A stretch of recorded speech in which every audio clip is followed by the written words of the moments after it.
Si vous jetez de la nourriture ici, un certain type de vie viendra vers elle. Si vous jetez une fleur ici, un autre type de vie viendra vers elle. Si vous gardez de l'eau ici, d'autres types de vie viendront vers elle. Selon la qualité de ce que vous offrez, cela attire certains types de vie. N'est-ce pas? C'est pareil pour le karma aussi. Si vous voulez comprendre cela correctement, sachez qu'il existe quelque chose appelé karma. Maintenant, ne sautez pas tout de suite à des conclusions du genre « Oh, je pensais savoir, c'est tout mon karma ».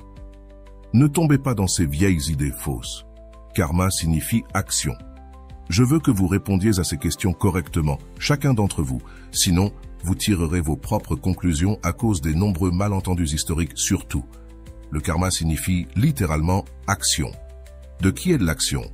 De votre action. Ne dites pas notre action, dites mon action. Car en disant notre, vous répandez la confusion. Le karma signifie action. De qui est l'action? Mon action. Mon action signifie donc de qui est-ce la responsabilité? Ma responsabilité. Ainsi, lorsque nous parlons de karma, nous faisons référence aux actions passées. Chaque action que vous accomplissez, qu'elle soit physique, mentale, émotionnelle ou même énergétique, laisse une empreinte, une mémoire qui reste en vous. Cette mémoire n'est pas localisée à un seul endroit. Elle est dans votre esprit, dans votre chimie, dans votre physiologie et dans vos énergies vitales. Cela signifie que la façon dont vous pensez, ressentez, comprenez et vivez votre vie est influencée par cela. Vous êtes dans un état de réaction compulsive. Une fois que vous avez accumulé un certain niveau de substance karmique, tout ce qui vous arrive va dans cette direction, et cela vous attire également dans cette direction. Cela fonctionne dans les deux sens. Si vous devenez très accidentel ou sujet aux accidents, continuellement vous invitez les accidents, les blessures, les maladies. Dans ce cas, l'une des meilleures choses que vous puissiez faire est de vous retirer dans un espace qui vous soutient. C'est pourquoi, à l'origine, des ashrams et des centres similaires ont été créés. Quand vous vous retirez dans ces lieux, vous pouvez travailler sur vous-même dans un environnement sûr. Ensuite, quand vous en sortez, tout semble fonctionner. Un élan de bien-être vous envahit. Vous avez travaillé en 10 jours ce que vous auriez pu mettre 10 ans à accomplir dans une atmosphère sécurisée. Maintenant, quand vous en sortez, la vie vous semble soudainement pleine de possibilités. Si vous ressentez soudainement un excès de malchance, d'accidents ou de maladies inutiles, cela signifie qu'il est temps pour vous de vous retirer, de prendre du recul et de travailler sur ces choses en vous-même pour ne pas être exposé au monde. Vous savez que de nombreux animaux muent, n'est-ce pas? Comme les serpents qui perdent leur peau. Beaucoup d'insectes le font aussi. Vous devez faire de même de temps en temps. Vous devez vous retirer, être dans un environnement sûr, muet, laisser tomber une couche de vos illusions et ressortir frais.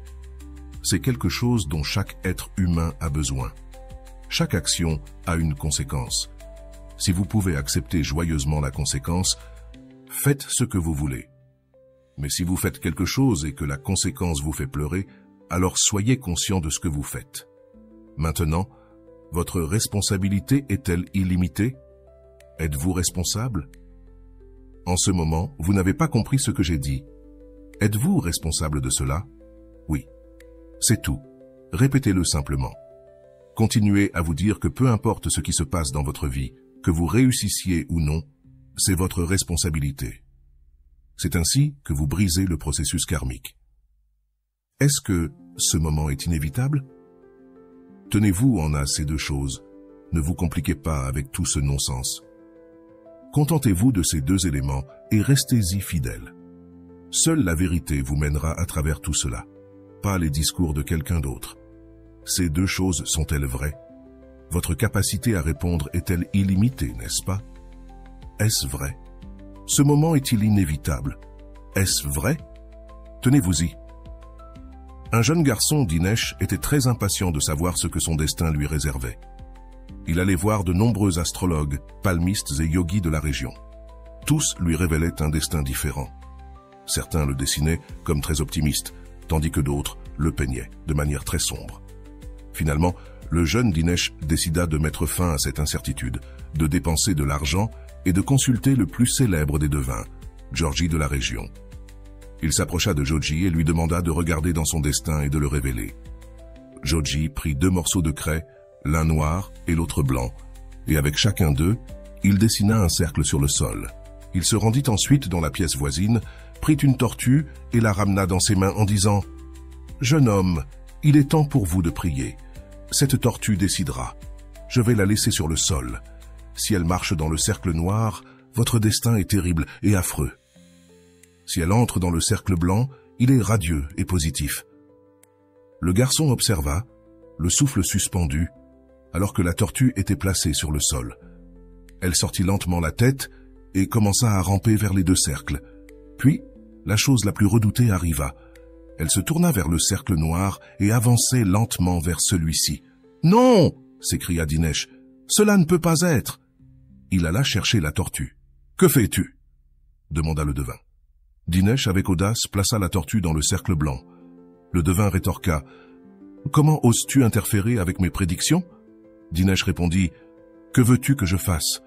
Attendre et regarder pendant que cette tortue détruit mon avenir devant mes propres yeux ?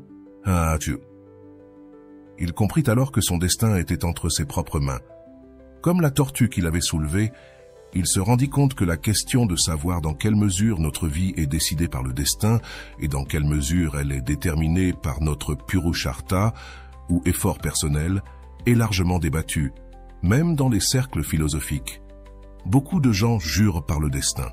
Ils disent que 5 choses sont déterminées dès la naissance. Notre vie, notre karma, nos actions, notre vidya, notre éducation, notre dhan, notre richesse, et le moment et la nature de notre mort.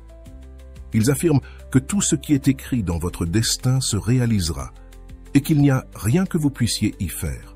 Cependant, demandez à ces personnes qui jurent par le destin, « Pouvez-vous, s'il vous plaît, me dire ce qu'est le bhag, destin ?» Elles répondent souvent, « Je ne sais pas, c'est quelque chose que l'astrologue ou le numérologue nous dit. » Mais ce n'est pas vraiment le cas. Les karmas que nous avons réalisés dans notre vie précédente sont ce qui a créé notre destin dans cette vie. Donc, si nous pouvions agir selon notre libre arbitre dans notre vie passée, cela signifie que dans cette vie aussi, nous possédons la liberté de choix d'agir en accord avec notre libre arbitre. Il existe 3 sortes de karma que nous devons comprendre. Le premier est le karma sanchita. C'est le stock, les karmas accumulés de nos innombrables vies passées. Nous en sommes responsables et devrons en supporter les conséquences. Chaque fois que Dieu nous envoie, il prend une partie de ces karmas et nous les donne. Cette partie de votre sanchita, vous devrez l'endurer dans la vie à venir. Cela devient fixé comme notre destin. Mais en même temps, à chaque instant, nous avons la liberté d'effectuer des karmas selon notre libre arbitre. Ils sont appelés karmas prarabdha, qui sont fixés.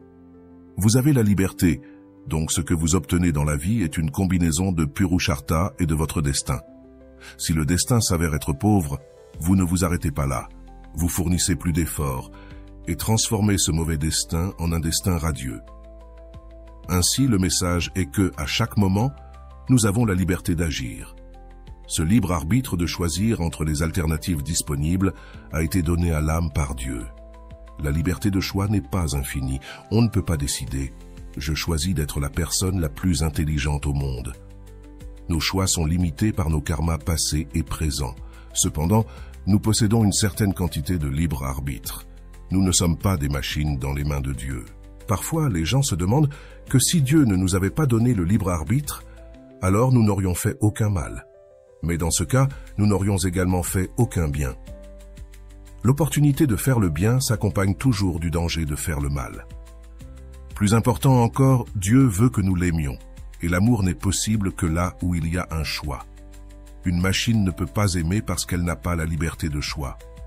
Dieu nous a créés avec un libre arbitre, et nous a fourni des choix afin que nous puissions le choisir, et ainsi exercer notre amour pour lui.